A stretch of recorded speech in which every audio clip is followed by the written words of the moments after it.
What's up, guys? My name is Sam. You know me as the Mighty Salmon, and welcome to another episode of my Trading Principles series. This is going to be an episode on formation and the importance of it. I've mentioned it in my first two episodes, and I figured it was kind of time that I actually got onto talking about why formation is so important in the cards that you buy.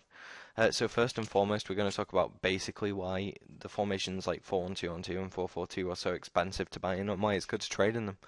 So 4-1-2-1-2 and 4-4-2 cards don't come out of packs very often, and that's because, as I'm sure you're aware, on the players, each card has a rating, and what some people don't know is that if you haven't played FIFA 11, the consumable cards also have a rating on them, and that determines their card weight in packs. So, for example, a 4-1-2-1-2 card is rated 95 overall. Same with the 4-4-2, and then the other formations that aren't rare, like your 4-3-1-2, are 90 rated, I believe.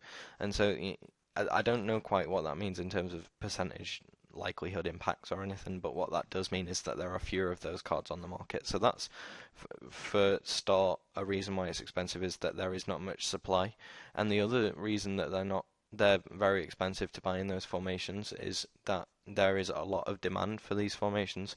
4-4-2 is in demand because that's the formation that you get given at the very start of the game. It's also a formation that nearly every football fan is familiar with. It's one of the basic formations between your 4-4-2 and 4-3-3. They're the two formations that every other formation is built upon pretty much.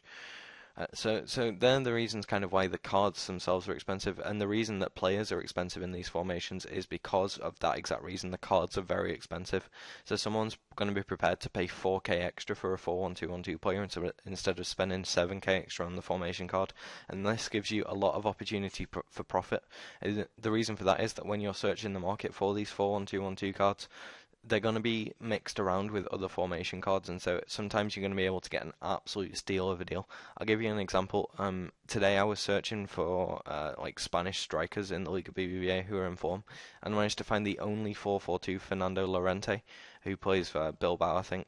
And so what happened there was I managed to get him for about 19,000, and because there weren't any in the market, I could take the cheapest card on the market and add about 3k onto that price to find myself a price, and he ended up selling for about 25,000, so that's easy 6,000 profit before tax, obviously.